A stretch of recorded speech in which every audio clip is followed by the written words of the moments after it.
داعيا إلى الله بإذنه وسراجا منيرا أما بعد فإن خير الحديث كتاب الله وخير الهدي هدي محمد صلى الله عليه وسلم وشر الأمور محدثاتها وكل محدثة بدعة وكل بدعة ضلالة وكل ضلالة في النار فقد قال الله تعالى في كلامه المجيد أعوذ بالله من الشيطان الرجيم بسم الله الرحمن الرحيم يا أيها الناس اتقوا ربكم الذي خلقكم من نفس واحدة وخلق منها زوجها وبث منهما رجالا كثيرا ونساء واتقوا الله الذي تساءلون به والأرحام إن الله كان عليكم رقيبا الحمد لله আমরা আল্লাহ সুবহানাহু ওয়া তাআলার প্রশংসা জ্ঞাপন করছি যে আল্লাহ রাব্বুল আলামিন আমাদেরকে সৃষ্টি করেছেন, আমাদেরকে সুস্থভাবে জীবন দান করেছেন এবং আজকে বরকতময় দিনে জুমার দিনে আগেভাগে আসার তৌফিক দান করেছেন। আমরা সবাই তারই প্রশংসা জ্ঞাপন করছি, তারই শিখানো ভাষায় আমরা বলছি আলহামদুলিল্লাহ। দুরূদ এবং সালাম বর্ষিত হোক আমাদের প্রিয় নবী সাইয়্যিদুল মুরসালিন খাতামুন নবিয়্যিন রাহমাতুল লিল আলামিন মুহাম্মদ সাল্লাল্লাহু আলাইহি সাল্লামের প্রতি। আল্লাহুম্মা সাল্লি আলাইহি আল্লাহুম্মা বারিক আলাইহি। সম্মানিত মসজিদের মুসল্লিয়ান ইকরাম, আমরা হকের বিষয়ে ধারাবাহিক আলোচনায় গত জুমাতে গত পর্বে যে আলোচনা করেছিলাম সেটা ছিল যে একজন মানুষ মৃত্যুর পরে জীবিত মানুষের কি করণীয়, কি করতে হবে। আপনাদের মনে আছে কিনা, আমরা বলেছিলাম যে একজন মানুষ যখন মারা যাবে তখন তাকে তাড়াতাড়ি জানাজার ব্যবস্থা করতে হবে, সাদা কাপড় দিয়ে ডেকে তাকে তার ভালো দিকগুলি আলোচনা করতে হবে এবং তাকে দাফন কাফন করে জানাজার পরে দাফন কাফন করতে হবে। তার যদি ঋণ থাকে তাহলে ঋণ পরিশোধ করতে হবে। তিনি যদি তার যদি কোনো মান্যত থাকে এটা পূর্ণ করে দিতে হবে। তার যদি কোনো কাজা সিয়াম এবং হজ বাকি থাকে এগুলি আদায় করতে হবে, তার জন্য দোয়া করতে হবে, তার জন্য দান সদকা করতে হবে এবং তার যে আত্মীয় স্বজন আছে, বন্ধু বান্ধব আছে, তাদের সাথে ভালো সম্পর্ক রাখতে হবে। এই 10টা বিষয়ের উপরে আমরা গত খুতবাতে আলোচনা করেছিলাম। একটা বিষয় বলতে আমি ভুলে গিয়েছিলাম, সেটা হলো যে আমাদের দেশে দেখবেন একজন লোক যদি অসুস্থ হয়ে মারা যায়, হাসপাতালে থেকে মারা যায়, তখন দেখবেন আমাদের সম্মানিত আলেমগণ তার বাড়িতে মৃত্যুর পরে চলে যান, গিয়ে বলেন যে তার কি কোনো সালাত কাজা হয়েছে কিনা বা সে সালাত পড়তে পারে না এরকম হয়েছে কিনা। তখন যদি বলা হয় যে 5 ওয়াক্ত সালাত বা 3 দিন সালাত পড়তে পারেন নাই বা 5-7 দিন তিনি হাসপাতালে ছিলেন সালাত আদায় করতে পারেন নাই, তখন তারা একটা কাফফারা লিখে দেন যে সালাতের জন্য এত টাকা কাফফারা হয়েছে, এটা দিয়ে দেন। কিন্তু সম্মানিত উপস্থিতি, সালাতের কোনো কাফফারা নাই। এটা আপনারা ভালো করে মনে রাখবেন যে সালাতের কোনো কাফফারা নাই। সালাত এমন একটা ইবাদত, সালাত এমন একটা ফরজ ইবাদত যেটা মানুষের প্রয়োজন বুঝে না। আপনি কি হাসপাতালে আছেন না অসুস্থ আছেন, ভালো আছেন কি মন্দ আছেন, এটা সালাত বুঝে না। সালাতের সময় হয়েছে, আপনি সালাত আদায় করতে হবে। এটা আপনি যদি দাঁড়িয়ে না পড়তে পারেন না বসে বসে পড়বেন, বসে না পড়তে পারলে শুয়ে শুয়ে পড়বেন, আর ইশারার মাধ্যমে পড়বেন। এই জন্য সালাতের কোনো কাফফারা নাই। যদি সিয়াম ভঙ্গ হয় থাকে এটার কাফফারা আছে, যদি হজ না করতে পারে এটার কাফফারা আছে, কিন্তু সালাতের কোনো কাফফারা নাই। এই ভুলটা আপনারা করবেন না। তো আলহামদুলিল্লাহ, আজকে আমাদের যে হকের বিষয়ে যে আলোচনাটা করব সেটা হলো স্বামী স্ত্রীর হক। সম্মানিত উপস্থিতি, যে পরিবার সমাজের সবচেয়ে ক্ষুদ্রতম যে অংশ পরিবার, এই পরিবার আল্লাহ রাব্বুল আলামিন এত গুরুত্ব দিয়েছেন যে আদম আলাইহিস সালামকে যখন আল্লাহ সৃষ্টি করলেন, তো আদম আলাইহিস সালামকে আল্লাহ সৃষ্টি করে তার স্ত্রীকে সৃষ্টি করে জান্নাতে স্বামী স্ত্রী বানিয়ে আল্লাহ রাব্বুল আলামিন থাকতে দিলেন। আল্লাহ রাব্বুল আলামিন বলতেছেন যে কুলনা ইয়া আদম উসকুন আনতা ওয়া যাওজুকাল জান্নাহ। আমরা আদমকে বললাম, আল্লাহ বলতেছেন যে আমরা আদমকে বললাম, এ আদম হে আদম, তুমি জান্নাতে বসবাস করো এবং তোমার স্ত্রীও সহ তুমি তাকে জান্নাতে বসবাস করো। মানে স্বামী স্ত্রী বলছেন আল্লাহ। আল্লাহ কিন্তু বলেন না যে আদম হাওয়া তোমরা জান্নাতে থাকো। তার মানে স্বামী স্ত্রী করে পরিবার বানিয়ে আল্লাহ রাব্বুল আলামিন তাকে জান্নাতে থাকতে দিলেন। এবং যখন আল্লাহ রাব্বুল আলামিন দের আদেশ যখন আদম আলাইহিস সালাম লঙ্ঘন করলেন, জান্নাতের কাপড় যখন পরে গেল তাদের দেহ থেকে, তখন আবার দুনিয়াতে স্বামী স্ত্রী হিসাবেই কিন্তু পাঠিয়েছিলেন। এখানে একটা কথা বলে রাখা দরকার যে আমাদের সমাজ বিজ্ঞান বইগুলিতে, স্কুল কলেজ বিশ্ববিদ্যালয় এমনকি মাদ্রাসাতেও আপনারা দেখবেন বলা হয়ে থাকে যে মানুষরা আগে গুহাতে বসবাস করত, তারা রান্না বান্না জানতো না। হ্যাঁ, তারপরে তারা বানর থেকে আসতে, তো জানে না যে বানর থেকে আসছে মানুষ। এই আয়াত, একটা আয়াত সূরা বাকারার 25 নম্বর আয়াত, 35 নম্বর আয়াত, এই আয়াত দ্বারা তাদের সমস্ত কথাকে আল্লাহ রাব্বুল আলামিন খণ্ডন করে দিয়েছেন। যে আল্লাহ রাব্বুল আলামিন আল্লাহ রাব্বুল আলামিন সামাজিকভাবে স্বামী স্ত্রী করেই তাদেরকে জান্নাতে থাকতে দিয়েছেন। সুতরাং এই পৃথিবীর আদি মানব, যার থেকে মানুষের সৃষ্টি, যার থেকে মানুষের সূচনা, তিনি পরিবারবদ্ধ ছিলেন। এবং জান্নাতে রেখে আল্লাহ বলছেন তোমরা খাও দাও। জান্নাতে ভালো খাবার খেয়ে দুনিয়াতে এসে তারা কাঁচা মাছ মাংস খাবে, এটা কি বিশ্বাস করা যায়? বিশ্বাস করা যায় না। সুতরাং আমরা কোরআনের বিধান মানলে আপনার এই বিষয়গুলি পরিষ্কার হয়ে যাবে। সম্মানিত উপস্থিতি, তাহলে আল্লাহ রাব্বুল আলামিন যখন পৃথিবীতে আসলেন এবং পৃথিবীতে আসার পর আপনি চিন্তা করেন যে এই এত বড় পৃথিবী, মানুষ মাত্র 2 জন, আদম এবং হাওয়া আলাইহিস সালাম। আল্লাহ ইচ্ছা করলে কি করতে পারতেন? যে লাখ লাখ মানুষ দিয়ে পৃথিবীটাকে আবাদ করতে পারতেন, যে আদমের অধীনে বানাই দিলাম তোমাদের। কিন্তু আল্লাহ কিন্তু তা করেন নাই। স্বামী স্ত্রীর মাধ্যমে কিন্তু আজকে যত মানুষ হয়েছে, ঈসা আলাইহিস সালাম ব্যতীত, ঈসা আলাইহিস সালাম শুধু মায়ের মাধ্যমে আসছিলেন, ব্যতীত যত মানুষ ইন্তেকাল করেছে এবং যত মানুষ বর্তমানে আছে এবং কিয়ামত পর্যন্ত যত মানুষ আসবে, একটা পদ্ধতি, এটা বৈধ অবৈধ, স্বামী স্ত্রী ছেলে মেয়ে একত্রিত হওয়া ছাড়া মানুষ আসার কোনো সম্ভাবনা নেই। তো এখানে ইসলাম পরিবারকে অনেক গুরুত্ব দিয়েছে। এবং আপনারা জানেন যে যখন মানুষ জান্নাতে যাবে তখন কার সাথে? স্ত্রীকে সে সাথে নিয়ে জান্নাতে যাবে, যদি স্ত্রী ভালো হয় অথবা স্বামী যদি ভালো হয়। তাই জন্য আগে স্ত্রী এবং স্বামী তারা জান্নাতেও এই হিসাবে থাকবে। তো সম্মানিত উপস্থিতি, এই পরিবার যখন গঠন করতে হবে তখন স্বামী স্ত্রীর মধ্যে যদি ইসলামের যে নিয়ম কানুন রয়েছে, এই হকগুলি যদি আমরা আদায় করি, প্রত্যেকে যদি প্রত্যেকের দায়িত্বগুলি আদায় করি, তাহলে পরিবারটা সুন্দর হবে, ভালো হবে এবং সুখময় হবে। আমরা অনেকে পরিবারকে মানে দুঃখময় মনে করে এবং কষ্ট মনে করি, কিন্তু পরিবার হলো সুখের স্থান। আল্লাহ রাব্বুল আলামিন বলেছেন লিতাসকুনু ইলাইহা, 2 জনের বিয়ে বন্ধনে আবদ্ধ করেছেন কেন? যাতে তারা সুখে শান্তিতে বসবাস করতে পারে। সূরা রোমের মধ্যে আল্লাহ রাব্বুল আলামিন বলেছেন। তাহলে এখন আসুন আমরা সরাসরি আলোচনায় চলে যাই। 1 নম্বর হলো স্বামীর কি দায়িত্ব, এটা আগে বলবো। স্বামীর 1 নম্বর দায়িত্ব হলো যে সংসারের সব ব্যয় নির্বাহ করা, যত খরচ আছে আপনার বাড়ি ভাড়া থেকে শুরু করে পরিবার পরিজন, তাদের খাবারের ব্যবস্থা করা, পোশাকের ব্যবস্থা করা, ছেলে মেয়েদের লালন পালন করা, এক কথায় যা খরচ আছে A to Z খরচ কে করবে? স্বামী করবে। এটা আল্লাহ রাব্বুল আলামিন বলে দিয়েছেন। আল্লাহ রাব্বুল আলামিন বলতেছেন আর রিজালু কাওয়ামুনা আলান নিসা, পুরুষ নারীগণের দায়িত্বশীল হলে পুরুষগণ, নারীগণের দায়িত্বশীল হলেন পুরুষ। কাওয়াম দায়িত্বশীল, পুরুষগণ হলে নারীদের দায়িত্বশীল। কেন দায়িত্বশীল? 2টা কারণ আল্লাহ উল্লেখ করেছেন। 1 নম্বর কারণ হলো বিমা ফাজ্জালাল্লাহু বা'দুহুম আলা বা'দ, আল্লাহ একজনের উপর আরেকজনকে প্রাধান্য দিয়েছেন। এখানে বলা যাবে না যে পুরুষদেরকে কেন প্রাধান্য দিলেন, আল্লাহ দিয়েছেন। যদি আমরা বলি যে সালাত 5 ওয়াক্ত কেন, আল্লাহ করেছেন। সিয়াম 1 মাস কেন, আল্লাহ করে দিয়েছেন। মানে সকল ইসলামের বিধানের একটা প্রথম জবাব যে আল্লাহ করে দিয়েছেন। এরপরে আল্লাহ আবার দ্বিতীয় কারণ উল্লেখ করেছেন ওয়াবিমা আনফাকু, এবং সে ব্যয় করবে। কেন আর স্বামীকে প্রাধান্য দিয়েছেন? ব্যয় করবে সে।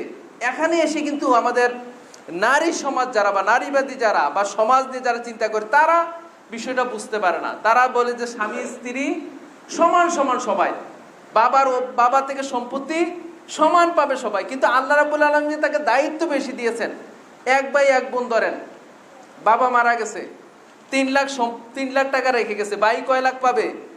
2 লাখ। আর মেয়ে পাবে কয় লাখ? এটা কিন্তু বুঝতে পারে না, কিন্তু আল্লাহ দায়িত্ব দেখেন কতগুলি দিয়েছেন।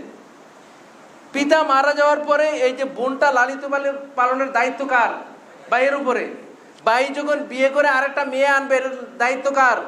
ভাইয়ের উপরে। বোনটাকে যখন সে বিয়ে দিবে, দায়িত্ব কার উপরে?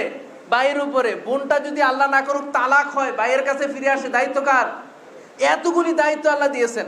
আর মেয়েকে দেখেন, বাবার বাড়িতে যতদিন থাকবে দায়িত্ব কার? বাবার অথবা ভাইয়ের। সে যখন আরেকজন স্ত্রী হয়ে যাবে তখন দায়িত্ব কার? স্বামীর। সে স্বামী যখন মারা যাবে, ছেলে মেয়ে থাকলে দায়িত্ব কার? ছেলে মেয়ের। যদি তালাক হয় তাহলে ভাইয়ের বাড়িতে ফিরে আসবে, দায়িত্ব কার? ভাই। মেয়ের কোনো দায়িত্ব আছে?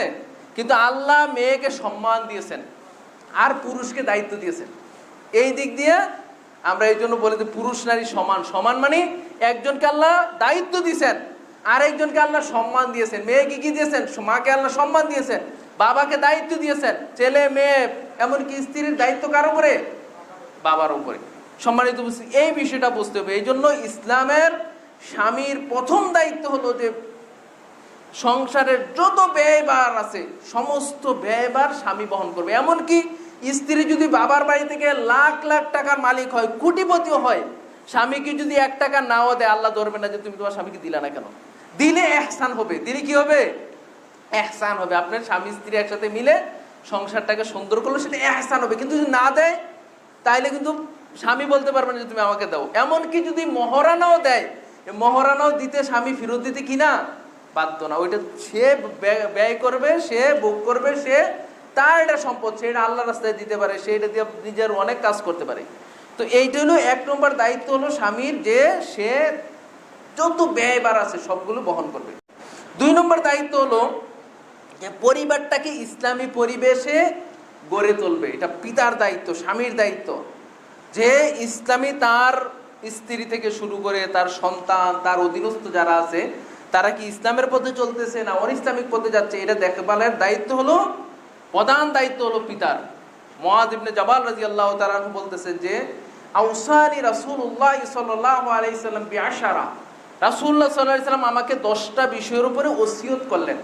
তার সর্বশেষটা হলো যে লা তারফা আনহুম আসাকা আদাবান, হে মুআয, তুমি তোমার পরিবার থেকে আদবের লাঠিটা তুলে নিবে না, সব সময় আদবের লাঠিটা থাকবে।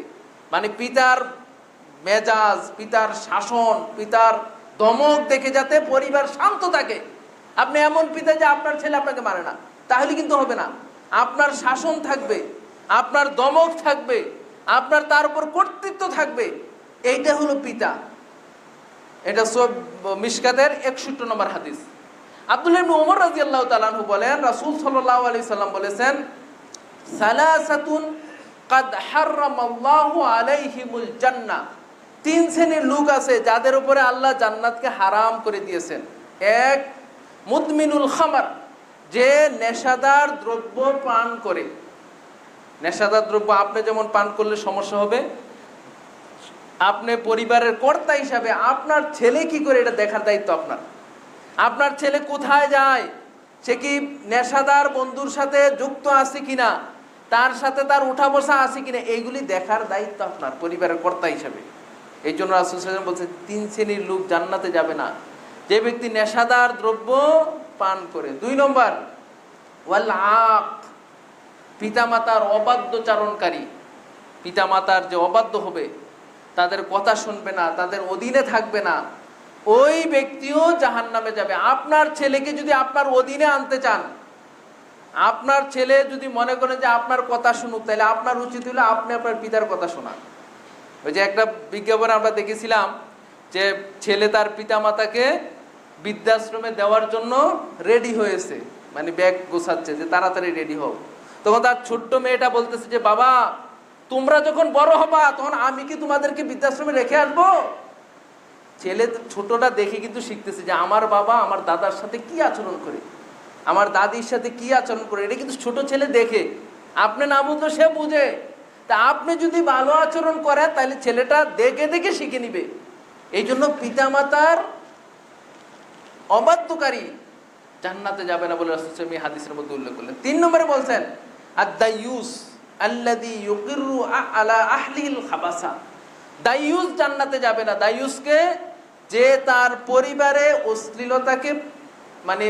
অশ্লীলতাকে সে ছাড় দেয়, অশ্লীলতাকে সে সুযোগ দেয়।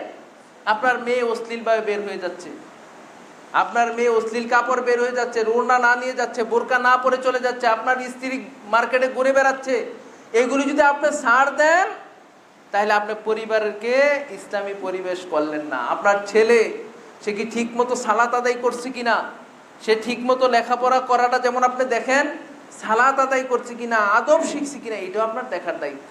তো সম্মানিত উপস্থিত, তাইলে একজন স্বামীর দায়িত্ব হলো সে ইসলামী পরিবেশ গড়ে তুলবে, সুন্দরভাবে ইসলামী পরিবেশ গড়ে তোলা 2 নম্বর দায়িত্ব।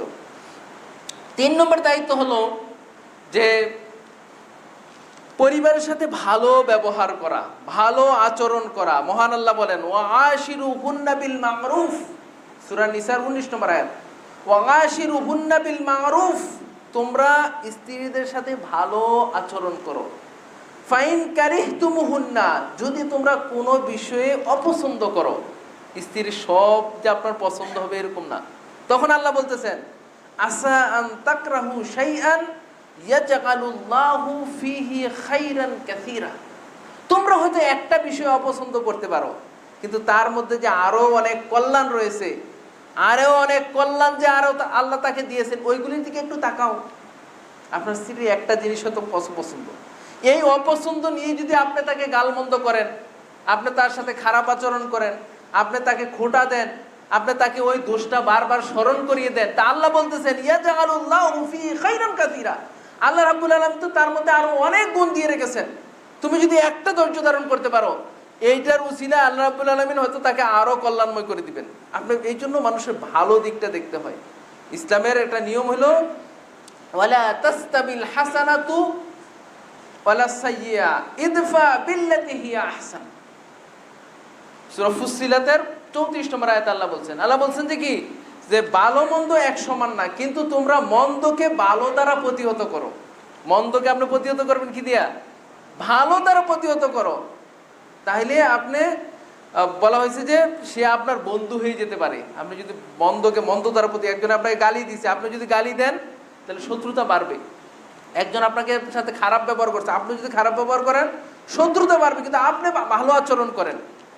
সম্মানিত উপস্থিতি, এই জন্য সবচেয়ে ভালো ব্যবহার পাওয়ার যোগ্য কারা? আপনার পরিবারের লোকজন, আপনার আপনজন, আপনার স্ত্রী, আপনার ছেলে মেয়ে। এই জন্য বলা হয়েছে আশিরুহুন্না বিল মারুফ, তোমরা তাদের সাথে ভালো আচরণ করো। 4 নম্বর দায়িত্ব হলো স্বামীর যে সালাম দিয়ে ঘরে প্রবেশ করা। আমরা অনেক সময় স্ত্রীকে সালাম দিতে লজ্জা পাই, যে কাছের মানুষ, ঘরের মানুষ থাকে, আবার সালাম দেয় কিভাবে? কিন্তু স্ত্রীকে সালাম দেওয়ার কথা রাসূল সাল্লাল্লাহু আলাইহি ওয়াসাল্লাম আরো বেশি বলেছেন। এভাবে নিয়ম হলো কি, যে কারো ঘরে যখন আপনি প্রবেশ করবেন সালাম দিয়ে প্রবেশ করবেন। ইয়া আইয়ুহাল্লাযীনা আমানু লা তাদখুলু বুয়ুতান গায়রা বুয়ুতিকুম হাত্তা তাস্তানিসু ওয়া তুসাল্লিমু আলা আহলি। ইসলামের একবার নিয়ম, সূরা নূরের আয়াত, যে তোমরা যখন কারো ঘরে প্রবেশ করবা তখন আগে তার অনুমতি নিবে এবং সালাম দিবে। এমনকি সালামের যদি জবাব না দেয়, এখন তো কলিং বেল সিস্টেম আসছে, আপনি 1 বার 2 বার 3 বার দিন, কলিং বেল কেউ খুলতেছেন, আপনার উচিত কি চলে আসা। কেউ যদি সালামের জবাব না দেয় তাহলে চলে আসবে। আর পরিবারের ব্যাপারে কি বলছেন? আনাস রাদিয়াল্লাহু তাআলা আনহুকে রাসূল সাল্লাল্লাহু আলাইহি ওয়াসাল্লাম বলতেছেন, ইয়া বুনাইয়া, ও বৎস, ইজা দাখালতা আলা আহলিক, তুমি যখন তোমার পরিবারে প্রবেশ করবে, ঘরে প্রবেশ করবে, ফাসাল্লিম আলা আহলিক, তুমি তোমার পরিবারকে সালাম দাও। তাকুন বারাকাতুন লাকা ওয়া লি আহলি বাইতিকা, সালাম যদি তুমি দিয়ে ঢুকতে পারো তাইলে এটা তোমার জন্য বরকতময় হবে, তোমার পরিবারের জন্য বরকতময় হবে। সুবহানাল্লাহ, আল্লাহ বরকতময় করে দিবেন। আমরা অনেক সময় কামাই রোজগারে বরকত পাই না, মনে করি তো অনেক টাকা কামাই করি কিন্তু খরচ হয়ে শেষ হয়ে যায়। রাসূল সাল্লাল্লাহু আলাইহি ওয়াসাল্লাম বরকতের জন্য কি বললেন? যে তুমি যখন ঘরে প্রবেশ করবা তখন সালাম দিয়ে প্রবেশ করবা, তাইলে আল্লাহ রাব্বুল আলামিন তোমাকে বরকতময় করে দিবেন। সুনানে আবু দাউদের মধ্যে আরেকটা হাদিস আসছে, 2494 নম্বর হাদিস, সালামের গুরুত্ব বুঝাতে গিয়ে আবু উমামা বাহিলি রাদিয়াল্লাহু তাআলা আনহু বলেন যে রাসূল সাল্লাল্লাহু আলাইহি ওয়াসাল্লাম বলেছেন, সালাসাতুন জামিনুন আলাল্লাহ, 3 শ্রেণীর লোক আছে যাদের জামিনদার হলেন আল্লাহ তাআলা। আল্লাহ রাব্বুল আলামিন যদি কারো জামিন হন তাহলে কি হয়? রাসূল সাল্লাল্লাহু আলাইহি ওয়াসাল্লাম ব্যাখ্যা করতেছেন, ইন্না আশা, ওই ব্যক্তি যদি বেঁচে থাকে, রুজিকা, তাহলে তাকে রিজিক দেওয়া হবে। ওয়াইন মাতা আদখালাহুল্লাহুল জান্নাহ, আর যদি আল্লাহর জামিনে থাকা অবস্থায় ওই ব্যক্তি মারা যায় তাহলে আল্লাহ তাকে জান্নাতে পৌঁছাবেন।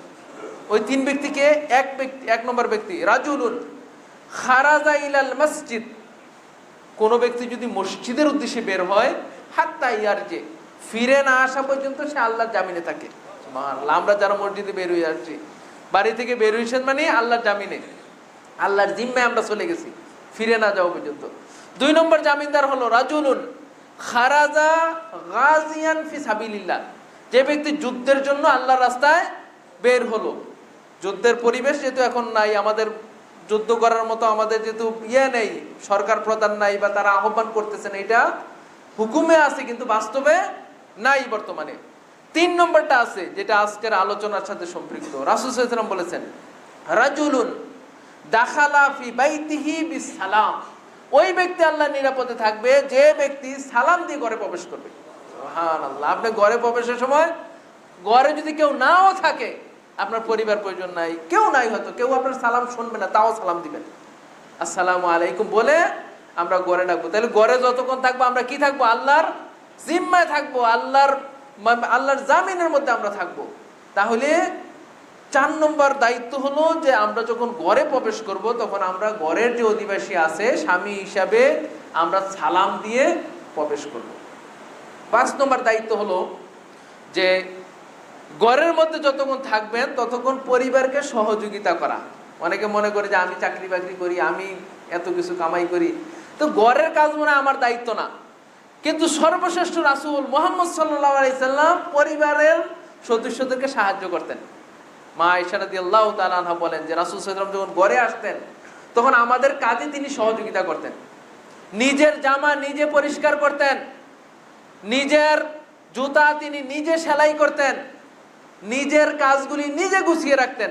বিশ্ব নবী, আল্লাহু আকবার। তার স্ত্রী কিন্তু একজন দুইজন না, স্ত্রীও বেশি, মানে কাজের অনেক মহিলা আছে, তারপরে নিজের কাজ কি করতেন?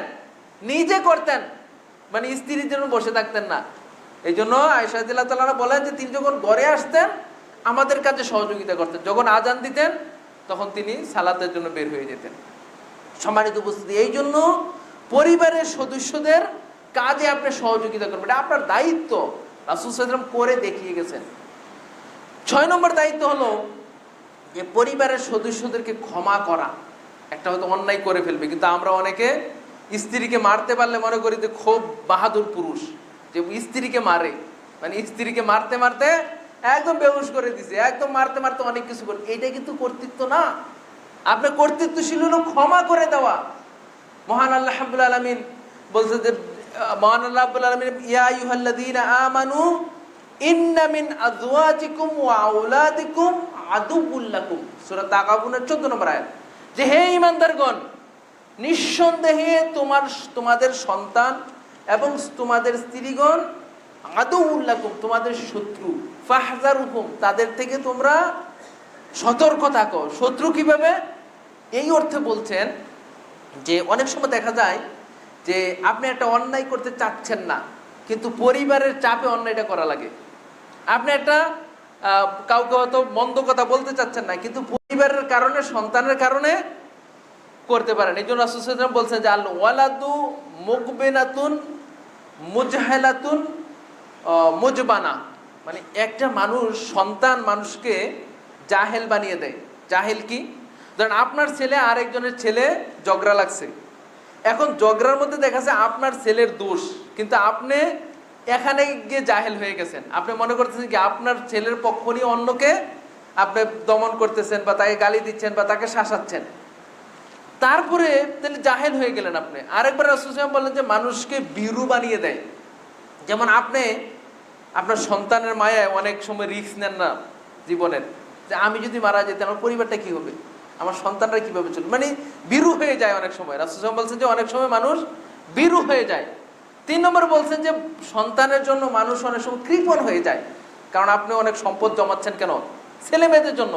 এই জন্য রাসূল সাল্লাল্লাহু আলাইহি ওয়াসাল্লাম বলছেন আল ওয়ালাদু মুজবানাতুন মুজহালাতুন মুজবানা, মানে সন্তানাদি মানুষকে কি করে? জাহেল বানিয়ে দেয়, কৃপণ বানিয়ে দেয়, এবং তাকে ভীরু বানিয়ে দেয়। তো এখন এই জন্য আল্লাহ রাব্বুল আলামিন বলছেন যে তোমাদের সন্তান এবং তোমাদের স্ত্রীরা তোমাদের শত্রু, মানে তারা অনেক সময় চাইবে যে তোমাদেরকে অন্যায় পথে নিয়ে যেতে হবে, তোমাদেরকে খারাপ পথে নিয়ে যেতে বলবে যে তোমার অনেক টাকা নিয়ে আসা দরকার, তাই না? তাদের চাহিদা পেশ করবে। তারপরে আল্লাহ বলতেছেন ফাইন তাফু ওয়া তাসফাউ ওয়া তাগফিরু ফাইনাল্লাহা গফুরুর রহিম। এই ক্ষেত্রে তোমাদের তিনটা করণীয়। এক, ফাইন তাফু, যদি তোমরা তাদেরকে মার্জনা করো, ওয়া তাসফাউ, তাদেরকে সংশোধন করে দাও, ওয়া তাগফিরু, এবং তাদেরকে ক্ষমা করো, ফাইনাল্লাহা গফুরুর রহিম, তাইলে আল্লাহ ক্ষমাশীল। আপনি একটা অন্যায় আবদার শুনে আপনি গালি দিয়ে দিলেন, এটা অন্যায় দাবি করতে পারে হয়তো, কারণ মেয়েদের তো এমনি আল্লাহ বলেন কি বলছেন, বুঝ একটু কম। এটা কিন্তু বৈজ্ঞানিকভাবে প্রমাণিত। আমাদের যে শরীরের যে হার্ট বলেন বা আমাদের যে কর্মশক্তি বলেন, আমাদের যে ব্রেন বলেন, এগুলি কিন্তু বৈজ্ঞানিকভাবে প্রমাণিত মেয়েদের একটু কম।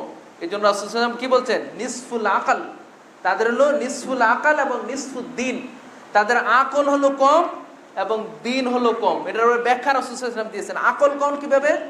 একজন মহিলার, দুইজন মহিলার সাক্ষী সমান সমান একজন পুরুষের সাক্ষী। কারণ আজকাল তো আমাদের ইসলামিক আদালত হলে সাক্ষীর কিন্তু অনেক গুরুত্ব আছে, এবং সাক্ষীর ক্ষেত্রে ইসলামিক আদালতে দুইজন মহিলার সাক্ষী সমান সমান একজন পুরুষের সাক্ষী, তাইলে অর্ধেক হলো না? আকলের ক্ষেত্রে বুদ্ধি কম দিকে দুইজন সমান সমান একজন। আর দিনের ক্ষেত্রে কম কিভাবে? দিনের ক্ষেত্রে কম হলো যে পুরুষ কিন্তু ইবাদত সব সময় করতে পারে, 24 ঘন্টা 7 দিন 30 মাসে 30 দিন, বছরে 12 মাস, কিন্তু মহিলারা কিন্তু যখন তাদের বাচ্চা হয়, তাদের যখন মাসিক হয়, তখন তারা কি হয়, ইবাদত থেকে মুক্ত থাকে। এই জন্য রাসূল সাল্লাল্লাহু আলাইহি ওয়াসাল্লাম নিসফুদ্দিন ও নিসফুল আকল। তো একজন মহিলা, আপনার স্ত্রী, আপনার বোন আপনাকে একটা আবদার করতেই পারে, কিন্তু আপনি তাকে সাথে সাথে মায়ের মাধ্যমে আপনি পুরুষত্ব দেখাবেন, আপনি ক্ষমার মাধ্যমে পুরুষত্ব দেখাবেন। এটা হলো স্বামীর অন্যতম দায়িত্ব। 8 নম্বর দায়িত্ব হলো যে তার যে যৌবিক চাহিদা, এইটা পূরণ করা। সাহাবীদের মধ্যে অনেক সাহাবী ছিলেন যারা স্ত্রী বিয়ে করছেন, কিন্তু তারা ইবাদতে এমন লেগে গেছেন যে ওই স্ত্রী পুত্রের দিকে আর কোনো খবর নাই। বর্তমানে আপনি দেখবেন যাদেরকে আমরা আল্লাহর ওলি বলি, তাদের জীবনী আপনি দেখেন বিভিন্ন বইয়ে, যে তারা এত বছর জঙ্গলে কাটাইছে, এত বছর মানে ইবাদতে মগ্ন ছিল, এত বছর তারা এই করছে। একটা বই আছে, আপনারা নাম বললে চিনবেন, ওই বইয়ের মাঝে লেখা আছে এইভাবে যে একজন জ্বলন্ত পীরের কাহিনী। মানে ওই পীর গাছের ডালে ঝুলতে ঝুলতে আল্লাহর ইবাদত করতে করতে এত সময় বের করেছেন যে তার গাছের উপর দিয়ে, তার হাতের উপর দিয়ে বাকল চলে আসছে। বুঝেন নাই? আপনি যদি একটা গাছের মধ্যে একটা রশি বেঁধে দেন, তাহলে কয়েকদিন পরে দেখবেন রশিটা নাই, মানে গাছের বাকলে রশিটাকে শেষ করে দিয়েছে, মানে এটাকে নিচে ফেলিয়ে দিয়েছে। তো লিখতেছে যে একজন ঝুলন্ত পীর, উনি ঝুলে ঝুলে আল্লাহর এত ইবাদত করেছে যে ঝুলতে থাকতে থাকতে তার গা, মানে হাতের উপর দিয়ে বাকল চলে আসছে। এখন বলেন, এটা বিজ্ঞানের যুগে এই গল্প কি আপনি কিভাবে প্রমাণ করবেন? কি এটা কোনো মানে যারা ইসলাম থেকে দূরে আছে তারা এই গল্প শুনলে কি ইসলাম ধর্ম গ্রহণ করবে? যে ইসলাম এমন একটা আজব ধর্ম, এমন একটা অবাস্তব ধর্ম, এমন একটা অবৈজ্ঞানিক ধর্ম, যে ধর্মের কোনো আসলে মানবতার সাথে কোনো মিল নাই। তা আপনি হাতে এত দিয়ে রাখছেন, তাহলে আপনি পেশাব পায়খানা, খাওয়া দাওয়া, ঘুম বিশ্রাম কোথায় এগুলি? তা আমরা মনে করি যে যে বেশি ইবাদত করতে পারে, অনেক ইবাদত করতে পারে, জঙ্গলে বেশি দিন কাটাচ্ছে, সে মনে বড় মুসলিম। সাহাবীদের মধ্যে এটা কিন্তু ছিল। যেমন আব্দুল ইবনে আমর ইবনে আস রাদিয়াল্লাহু তাআলা আনহু, তিনি একদিন রাসূল সাল্লাল্লাহু আলাইহি ওয়াসাল্লামের দরবারে আসলেন। তখন রাসূল সাল্লাল্লাহু আলাইহি ওয়াসাল্লাম তাকে বললেন, ইয়া আব্দুল্লাহ, আলাম উখবিরুকা আন্নাকা তাসুমু নাহারান ওয়া তাকুমাল লাইল। আমার কাছে খবর আসছে যে তুমি সারা রাত জেগে জেগে ইবাদত করো আর সারা দিন তুমি সিয়াম পালন করো, এটা কি ঠিক বলছি আমি? তখন আব্দুল্লাহ ইবনে আমর ইবনে আস বললেন, ইয়া রাসূলুল্লাহ, না বালা ইয়া রাসূলুল্লাহ। তিনি মনে করছেন আপনি ভালো ইবাদত করছেন। তখন রাসূল সাল্লাল্লাহু আলাইহি ওয়াসাল্লাম বললেন যে আলা, সাবধান থাকো, জাসাদুকা হাক্কুন, তোমার দেহেরও হক আছে, ওয়ালি আইনুকা হাক্কুন, তোমার চোখেরও হক আছে, ওয়ালি যাওজাতিকা হাক্কুন, তোমার স্ত্রীরও হক আছে। আল্লাহু আকবার। 3টা কথা বললেন যে তুমি যে সারা রাত জেগে জেগে ইবাদত করছো, তোমার যে শরীরের হক আছে না, তুমি ঘুমানো বিশ্রাম নাও, এটা হক না শরীরের? তোমার চোখের হক আছে না, যে সারা রাত তুমি জাগ্রত থাকো, তুমি ঘুমাবে কখন? তোমার চোখেরও তো হক আছে, এবং তোমার স্ত্রী তারও তো হক আছে, সেই হকটাকে দেবে কে? তখন মানে উনি সংশোধন হয়ে গেলেন। আরেকটা ঘটনা আসছে সহিহ বুখারী, এটাও সহিহ বুখারীর হাদিস। পরে একটা সহিহ বুখারীতে আসছে যে সালমান ফার্সি রাদিয়াল্লাহু তাআলা আনহু এবং আবু দারদা রাদিয়াল্লাহু তাআলা আনহু, দুইজনকে আল্লাহ রাসূল সাল্লাল্লাহু আলাইহি ওয়াসাল্লাম ভাতৃত্ব করে দিলেন। মদিনাতে যখন মক্কা থেকে লোকজন গেল তখন কিন্তু একজনকে আরেকজনে আনসার মুহাজিরদের মধ্যে ভাতৃত্ব করে দিয়েছেন। তো সালমান ফারসি রাদিয়াল্লাহু তাআলা যখন আবু দারদার বাড়িতে গেলেন, তো যে দেখলেন যে তার স্ত্রী খুব মলিন অবস্থায় আছে, এটা হয়তো পর্দা নাজিল হওয়ার আগের ঘটনা। তো তার স্ত্রীকে জিজ্ঞেস করলেন যে আপনার এই অবস্থা কেন? তো বললেন যে আপনার যে বন্ধু সে তো সংসারের কোনো দ্বারে কাছে নেই, মানে সংসার বলে তার কোনো চিন্তা ভাবনা নাই, সে আল্লাহর ইবাদত নিয়ে ব্যস্ত আছে। কয় তাই নাকি? তো রাতে যখন সকালে খাওয়ার জন্য বসছেন, তো আবু দারদাকে বলেন আপনিও বসেন। তো বলেন যে না আমি সিয়াম আছি। কয় না এটা কি নফল সিয়াম না ফরজ? কয় নফল সিয়াম। কয় না খাওয়া লাগবে। তিনি খাওয়ালেন তাকে। রাত্রবেলা যখন তিনি ঘুমাতে যাচ্ছেন, আবু দারদা বলে যে আমি তো ইবাদত করবো, সালাত করবো। কয় না এখন সালাত পড়া যাবে না, এখনই আপনি ঘুমিয়ে পড়েন। যখন ফজরের আগে হলো তখন জাগিয়ে দিলেন। তো ফজরের পরে বললেন যে আপনি তো আমার অনেক ইবাদত নষ্ট করে দিলেন। তখন আবু সালমান ফারসি রাদিয়াল্লাহু তাআলা বললেন যে আলা আপনি সাবধান হন, ইন্না রাব্বাকা হাক্কুন, আপনার রবের হক আছে, ওয়া আহলুকা হাক্কুন, আপনার পরিবারের হক আছে, ওয়ালি জাসাদুকা হাক্কুন, আপনার শরীরের হক আছে, আতি কুল্লা হাক্কিন যা হাক্কিন, প্রত্যেককে তার যথাযথ হক আপনি দিতে হবে। এই কথা যখন বললেন তখন আবু দারদা রাদিয়াল্লাহু তাআলা রাসূল সাল্লাল্লাহু আলাইহি ওয়াসাল্লামের কাছে চলে গেলেন। যে বললেন যে আল্লাহর রাসূল, আবু এই যে আপনার সাহাবী সালমান ফারসি আমাকে এইরকম সাজেশন দিয়েছেন যে আমি কিছু অংশ ঘুমাবো, কিছু অংশ পরিবারের সাথে থাকবো, কিছু অংশ ইবাদত করব। তখন রাসূল সাল্লাল্লাহু আলাইহি ওয়াসাল্লাম বলেন সাদাকা সালমান, সালমান সত্য বলেছে। সুবহানাল্লাহ। এই জন্য আপনার পরিবারের সাথে থাকাও কি সওয়াবের কাজ। আমরা অনেক মনে করি যে এটা পরিবারের কাজ, এটা আল্লাহর কাজ, কিন্তু ইসলাম কিন্তু এটা করে নাই। রাসূল সাহেব কি বলছেন যে তোমার পরিবারের সাথে তুমি যতক্ষণ থাকবে, এমনকি স্ত্রীর সাথে একান্তে থাকাটাও সাদাকা। সুবহানাল্লাহ। সাহাবীগণ বললেন ইয়া রাসূলুল্লাহ, আমরা তো আমাদের জৈবিক চাহিদা পূরণের জন্য আমরা স্ত্রীদের সাথে থাকি, এটা আবার সাদাকা হবে কেন? তখন রাসূল কি বললেন যে এই কাজটা যদি তুমি তোমার স্ত্রী ছাড়া অন্যজনের সাথে করতে তাহলে গুনাহ হইতো কিনা? আপনি স্ত্রী ছাড়া অন্যজনের সাথে আপনি অন্যায় করতে গেছেন, গুনাহ হবে না? গুনাহ হবে। তখন রাসূল সাল্লাল্লাহু আলাইহি ওয়াসাল্লাম বলেন তাহলে তোমার স্ত্রীর সাথে থাকলে সওয়াব হবে না কেন? সুবহানাল্লাহ। ইসলাম কিন্তু আপনি বন জঙ্গলে চলে যাবেন, দেশ ছেড়ে চলে যাবেন, পরিবারের সাথে থাকে, পরিবারের বকাকে গালিকে পরিবারকে লালন পালন করার নামে ইসলাম। সুবহানাল্লাহ। এই জন্য পরিবারকে ইসলাম বেশি প্রাধান্য দিয়েছে। আপনি কি বলেছে, কু আনফুসাকুম ওয়া আহলিকুম নারা, তুমি আগে বাঁচো তারপরে তোমার পরিবারকে বাঁচো। আমরা অনেক সময় সমাজ নিয়ে চিন্তা করি, দেশ নিয়ে চিন্তা করি, কিন্তু দেশ নিয়ে চিন্তা করার আগে আপনার পরিবারকে আর চিন্তা করেন। সম্মানিত উপস্থিতি, তাহলে পরিবারের দায়িত্ব হলো। তারপর আরেকজন সহিহ বুখারীর আরেকটা হাদিস আসছে 5063 নম্বর ওই হাদিসটা, যে তিনজন লোক রাসূল সাল্লাল্লাহু আলাইহি ওয়াসাল্লাম বাড়িতে আসছে। ওই ঘটনা তো জানেন আপনারা, যে তিনজন লোক এসে কি বলছে, রাসূল সাল্লাল্লাহু আলাইহি ওয়াসাল্লাম ইবাদত জানতে চেয়েছে। তার মধ্যে একজন বলছে যে আনা আতাজিলুন নিসা, আমি কোনোদের বিয়ে করব না। তো রাসূল সাল্লাল্লাহু আলাইহি ওয়াসাল্লাম বের হয়ে এসে বললেন আনতুমুল্লাযী কুলতুম কাযা ওয়া কাযা, তোমরা কি এই কথাগুলি বলছো? আগের জন কি বলছে যে আমি সারা রাত সিয়াম পালন করব, সারা রাত নফল সালাত আদায় করব। আরেকজন বলছে সারা দিন আমি সিয়াম পালন করব। আরেকজন বলছে আমি স্ত্রী থেকে দূরে থাকবো। তখন রাসূল সাল্লাল্লাহু আলাইহি ওয়াসাল্লাম বলছেন যে তোমরা কি এই কথা বলছো? তখন রাসূল সাল্লাল্লাহু আলাইহি ওয়াসাল্লাম তাদেরকে দমক দিয়ে বলছেন, আল্লাহি, আল্লাহর কসম করে বলছি, ইন্নী আখশাকুম লিল্লাহি ওয়া আতকাকুম লাহ, আমি তোমাদের চেয়ে আল্লাহকে বেশি ভয় করি এবং আমি বড় মুত্তাকি। আমি বিয়েও করেছি, আমার সংসারও আছে, ইবাদতও করি, আমি সিয়ামও রাখি, আবার সিয়াম ভঙ্গ করি, আমি রাতে ঘুমাই, আবার রাতে ইবাদতও করি।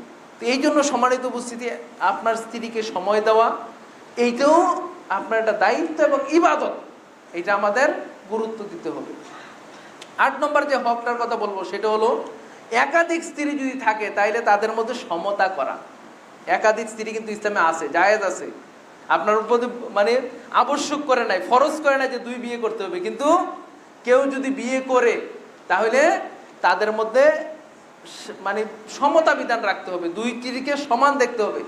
একজনকে আপনি বেশি দেখলেন, আরেকজনকে কম দেখলেন, এটা হবে না। যেমন আল্লাহ রাব্বুল আলামিন কি বলছেন যে ফানকিহু মা তাওয়াবা লাকুম মিনান নিসাই মাসনা ওয়া সুলাসা ওয়া রুবা।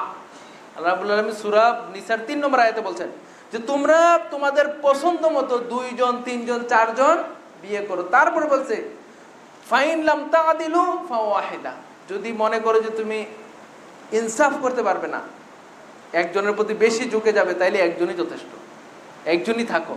এই জন্য ইসলাম কিন্তু দরজা খোলা রাখছে, 2 জন 3 জন 4 জন খোলা রাখছে, কিন্তু আপনি 2 বিয়ে করে এক বউয়ের সাথে কাটাইবেন, আরেক বউকে আপনি অন্য জায়গায় রাখবেন, এইটাই ইসলাম কি করে নাই, তাই না? ইসলাম বলছে কি, যখন একটু বিয়ে করার পরে দিন ভাগ করে দিতে হবে, অর্ধেক অর্ধেক করে দিন ভাগ করে আপনি ওইভাবে থাকতে হবে, যদি পারে তাহলে করতে হবে। কিন্তু এটা কি ইসলাম কিন্তু নিষেধ করে নাই, বর্তমানে যেভাবে কঠিন করা হয়েছে এইরকম কঠিনও ইসলাম করে না, কারণ এটা চাহিদার প্রেক্ষিতে করা হয়েছে। কারণ ইসলাম তো একটা সার্বজনীন ধর্ম, কিয়ামত পর্যন্ত ধর্ম। অনেক সময় দেখা যায়, বাস্তবে দেখা যায় মহিলাদের সংখ্যা বেশি, অথবা দেখা যায় একজন মহিলার স্বামী মারা গেছে, সে আর কোনোদিন বিয়ে হয় না।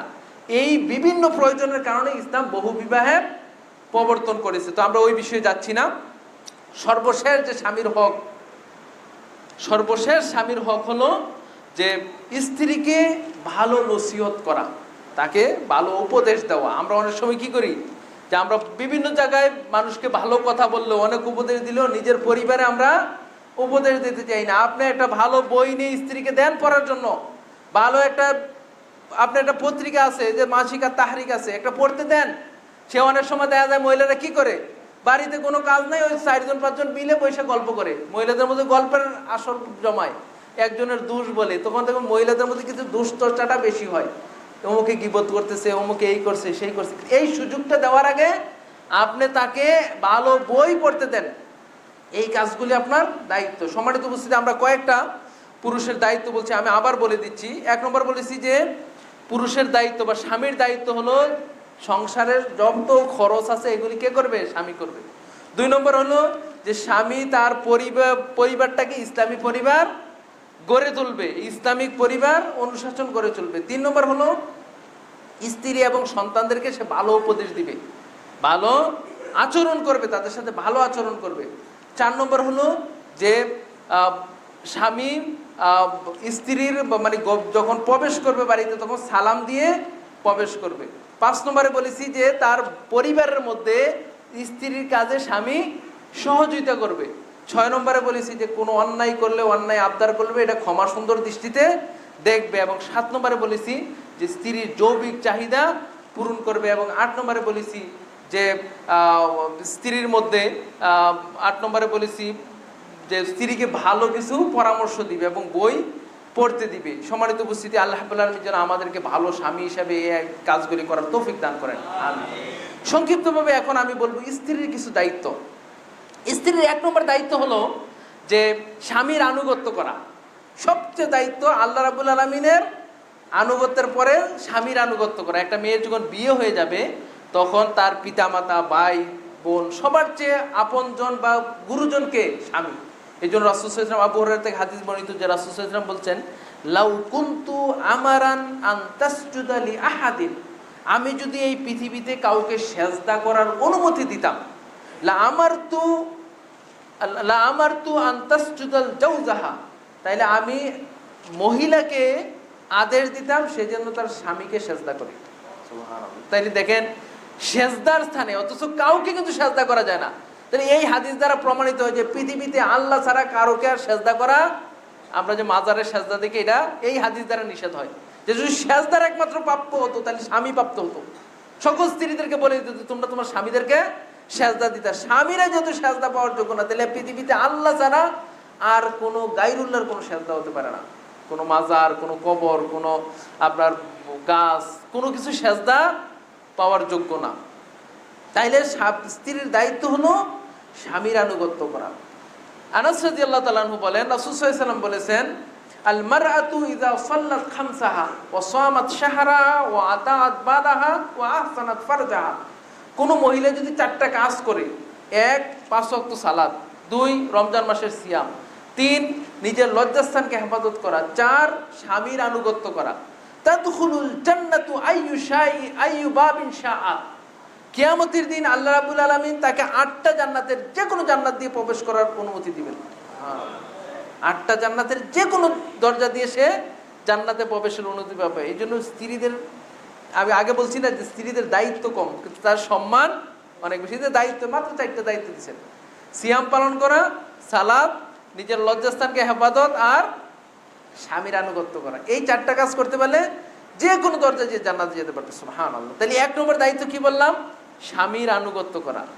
2 নম্বর দায়িত্ব হলো যে তার নিজেকে হেফাজত করা, নিজেকে মানে স্বামী ব্যতীত অন্য কারোর সাথে সে যাতে জেনা বেবিচার তারপরে বেপরদাভাবে না চলে, এটি হলো স্ত্রীর অন্যতম দায়িত্ব। যেমন আল্লাহ রাব্বুল আলামিন একজন নারীর প্রশংসা করেছেন কোরআনের মধ্যে, যে ও মারিয়াম আবনাতা ইমরান আল্লাতী আহসানাত ফারদাহা। মারিয়াম, ঈসা আলাইহিস সালামের মা মারিয়াম আলাইহিস সালামের প্রশংসা করছেন। কিভাবে আল্লাহ প্রশংসা করছেন দেখেন সূরা তাহরিমের 12 নম্বর আয়াতে, যে মারিয়াম আবনাতা ইমরান আল্লাতী আহসানাত ফারজাহা। মারিয়াম, ইমরানের মেয়ে মারিয়াম, সে তার নিজের লজ্জাস্থানকে হেফাজত করেছিল। প্রসঙ্গটা আসছে যখন ঈসা আলাইহিস সালাম তার গর্ভে চলে আসছে, অথচ তার বিয়ে হয় নাই। তখন বাইতুল মুকাদ্দাস মসজিদের খাদেম ছিল, মসজিদের খাদেম মসজিদে থাকে, এবং ওই মহিলা গর্ভবতী হয়ে গেছে, বিয়ে হয় নাই। পরিবেশটা চিন্তা করেন, আমার পরিবেশ আপনার পরিবেশ হলে কি করতেন, আপনার এলাকা হলে কি করতেন? তো ওরা তো মানুষ ছিল, ওরা মারিয়াম আলাইহিস সালামকে মসজিদ থেকে বের করে দিয়েছে, যে তোমার মতো অসতী মহিলা এই মসজিদে থাকার অধিকার নাই। মারিয়াম আলাইহিস সালাম চলে গেছেন মানে মরুভূমিতে খেজুর গাছের নিচে, ওইখানে ঈসা আলাইহিস সালাম জন্ম হয়েছে। পরে ঈসা আলাইহিস সালামকে নিয়ে আসছে, তখন আল্লাহ এই কথা বলছেন যে মারিয়াম আলাইহিস সালাম এমন একজন মহিলা ছিলেন যে আল্লাহ রাব্বুল আলামিন দেখেন তিনি যে সতী ছিলেন, ফলে আল্লাহ রাব্বুল আলামিন কিয়ামত পর্যন্ত যত মানুষ আসবে, যত মুসলমান আসবে, সবাই এই আয়াতটা পড়বে যে মারিয়াম আলাইহিস সালাম সতী একজন মহিলা ছিল। সুবহানাল্লাহ। আরেকজনের কথা হাদিসে আসছে যে ইব্রাহিম আলাইহিস সালামের স্ত্রী সারা আলাইহিস সালাম, তিনি যখন যাচ্ছিলেন দিয়ে মানে ইব্রাহিম আলাইহিস সালাম এবং সারা যাচ্ছেন এক এলাকা দিয়ে, ওই এলাকার বাদশাহ মানে সুন্দরী মহিলা দেখলেই তিনি দৌড়ে নিয়ে যেতেন। তো তার কাছে খবর পৌঁছে যে ইব্রাহিম আলাইহিস সালাম আসতেছে, তার সাথে একজন সুন্দরী মহিলা আছে। শুধু সুন্দরী না, বলা হয়েছে যে পৃথিবীর মধ্যে এখন বর্তমানে সবচেয়ে বেশি সুন্দরী। তো তাকে ধরে নিয়ে আসা হলো। তখন সারা আলাইহিস সালাম তিনি বললেন যে আমি 2 রাকাত সালাত আদায় করব। 2 রাকাত সালাত আদায় করে এখন সারা দোয়া করতেছে, সহিহ বুখারীর হাদিস আসছে। তো সারা দোয়া করতেছে, আল্লাহুম্মা ইন কুনতা তা'লাম আন্নী আমানতু বিকা ওয়া বিরাসূলিক ওয়া আহসানতু ফারজি ইল্লা আলা জাওজাতি।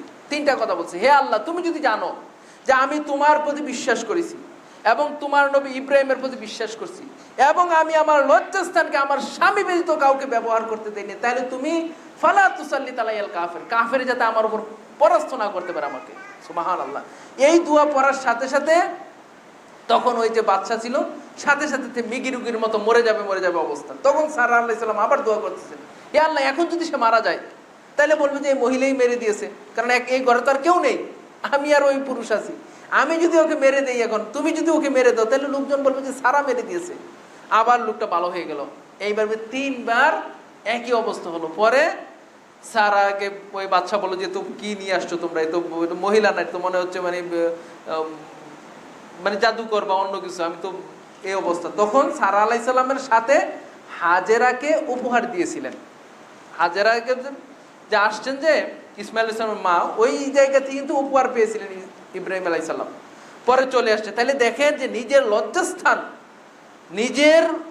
নিজেকে পবিত্র রাখা, এটা মহিলাদের, পুরুষদের যেমন দায়িত্ব মহিলাদেরও একই দায়িত্ব। এবং মহিলাদের ব্যাপারে বেশি বলা হয়েছে এই জন্য, কারণ একজন সন্তান, মা যখন ভালো হবে সন্তানটা ভালো হবে। সম্মানিত উপস্থিতি, তাইলে মহিলাদের 2 নম্বর দায়িত্ব বললাম যে তারা তাদের লজ্জাস্থানকে হেফাজত করবে। 3 নম্বর দায়িত্ব যে স্বামীকে দ্বীনের পথে অটল রাখবে। আগে বলেছি যে স্বামী একজন মানুষ, দেখা যায় আপনার ঘরে যদি স্ত্রী যদি বারবার একটা কথা বলে, অন্যায় কথাটাও অনেক সময় স্বামী মানতে বাধ্য হোক, মানে পেছে পড়ে অথবা সমস্যায় পড়ে, স্ত্রীর মন রক্ষার্থে অনেক সময় মেনে নেয়। দাড়ি রাখতেছেন না কেন ভাই?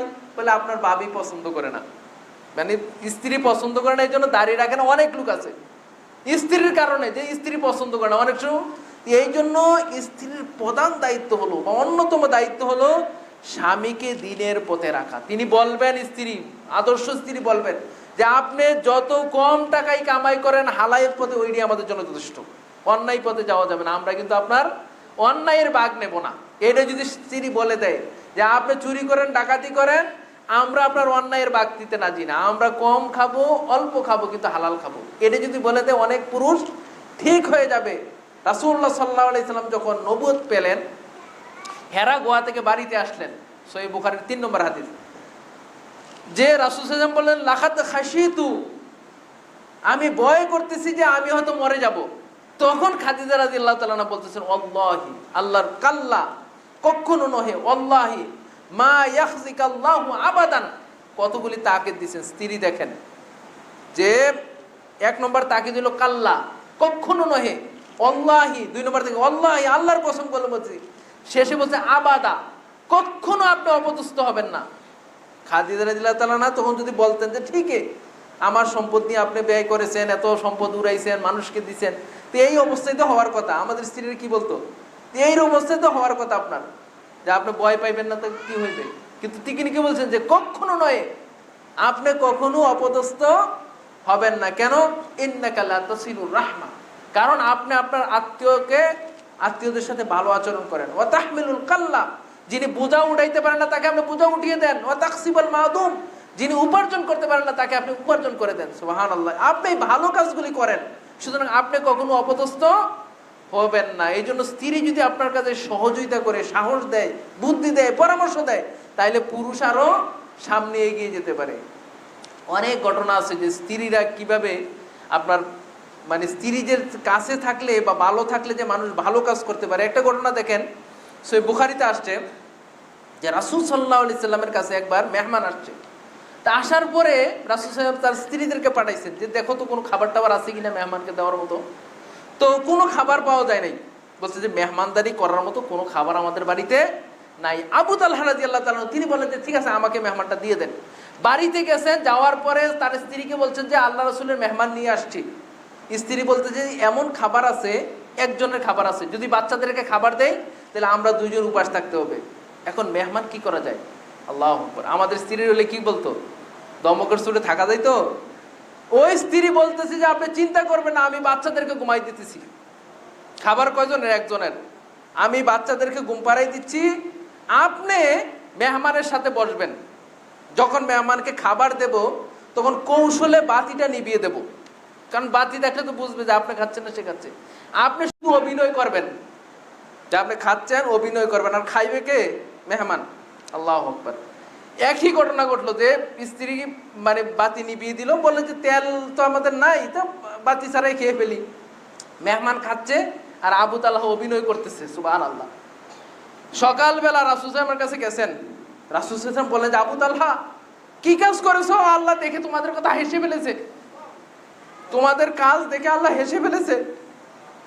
আয়াত নাজিল করে দিয়েছেন সূরা হাশরের 9 নম্বর আয়াত, ইউসিরুনা আলা আনফুসিহিম ওয়ালাউ কানা বিহিম খাসাসা, তারা নিজেরা অভুক্ত অথচ তারা তাদের উপরে তাদের ভাইদেরকে প্রাধান্য দিয়েছে।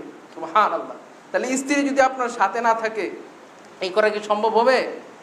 আপনি দেখেন এই ইব্রাহিম আলাইহিস সালাম যখন হাজেরাকে নিয়ে গেলেন মক্কাতে, ইব্রাহিম এবং ইসমাইল এবং হাজেরাকে রেখে কিছু বলতেছেন না, তিনি চলে আসতেছেন। হাদিস বুখারীর, যে চলে আসতেছেন।